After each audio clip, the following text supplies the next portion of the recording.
Through the course of the last year, we have been joined by a number of reporters from the Center for Public Integrity that have broken down some fascinating and important topics involving campaign finance, including deep dives into the financing of virtually all of the candidates in the Democratic primary. Well, now 2019 is over, but we want to look back at some of the big things that the Center for Public Integrity found. And we're joined now once again by Sarah Kleiner, federal politics reporter. Welcome, Sarah. Hi, John, how are you? Well, not great, but glad to have you here though. Thanks so much. So you've got this new article that you co-authored with the Center for Public Integrity, and it basically points out a number of interesting statistics that popped up over the past year. What are some of the things that you'd like to focus on? Sure, so we had a range of stories last year. We looked at the Federal Election Commission and the fact that it has basically been unable to enforce the nation's campaign finance laws. It has been without a quorum of commissioners now for 4 months. So without a quorum, it can't convene. The FEC has basically canceled 11 out of 22 meetings in 2019. And they have a backlog of investigations that are waiting to be reviewed. And no one is able to do that at this point. So some of those cases are likely going to pass the statute of limitations, meaning justice will not be served in some cases. And so I had sort of been hoping that by the time we talked again, because we've spoken about this earlier in the year, that there would be some sort of progress on that. Well, now we're in 2020. Every day we get a day closer to the general election. And so if nothing improves between now and November 3rd at the FEC, I mean, I guess it's kind of obvious, but who benefits from the fact that the FEC can't do its job? Right. I mean, at this point, it's widely known that the FEC isn't able to do its job.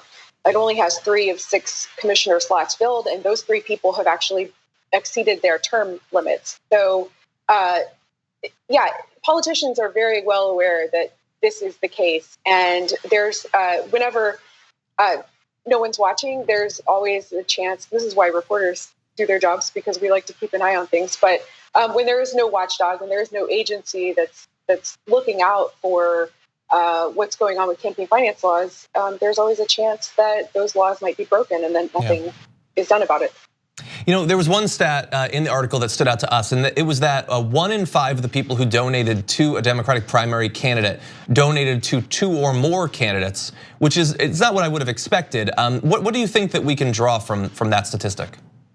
Right, so at that point, this was the first half of 2019. At that point, we had well over a dozen candidates. We actually still have over a dozen candidates in the race. I think we're at 14 now in the Democratic race. And so donors had many candidates to choose from.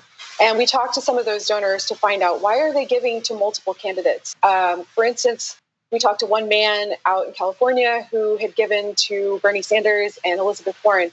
He said he wanted to he wanted to basically use his money as a voice to say he was hoping the party would nominate a more progressive candidate. Mm-hmm. So basically, at that point, it was donors trying to influence the race, by giving to multiple candidates. And we're actually a month now away from the Iowa caucus, so the pool is going to winnow down relatively quickly here. And I saw one stat it was the number 7. It was the number of emails and I believe text messages that have gone unanswered by the Joe Biden campaign asking him to disclose his bundlers, which is something that Pete Buttigieg recently had to do after a lot of public pressure, including from some of his opponents in the Democratic primary. Joe Biden is actually still leading. Why do you think that he either hasn't released it yet or hasn't faced the same sort of public pressure campaign that Buttigieg did? Yeah, so it's interesting. To be clear, the bundlers are these are highly influential people, wealthy people who get their friends together and they write checks and present this nice bundle of campaign contributions to candidates.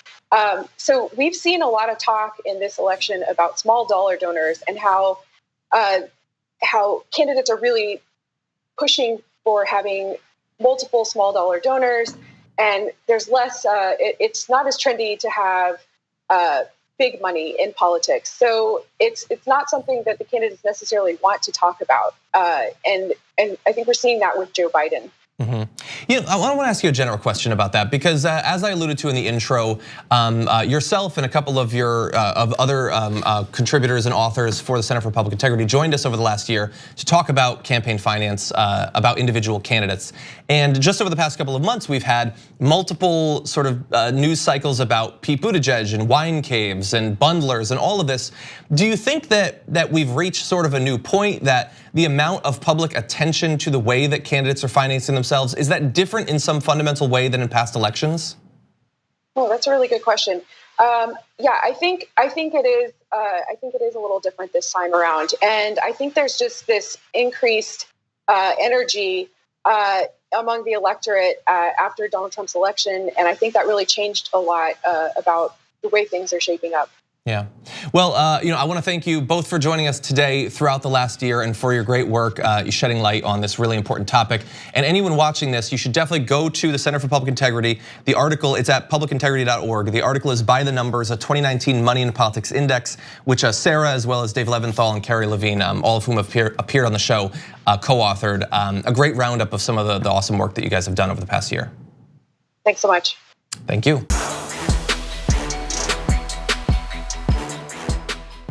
For more political news breakdowns, interviews, stories of activism, and me trying my hardest to care about the occasional big celebrity news story, subscribe to our YouTube channel at youtube.com/The Damage Report. And you can ring the bell wherever it is so you don't miss anything.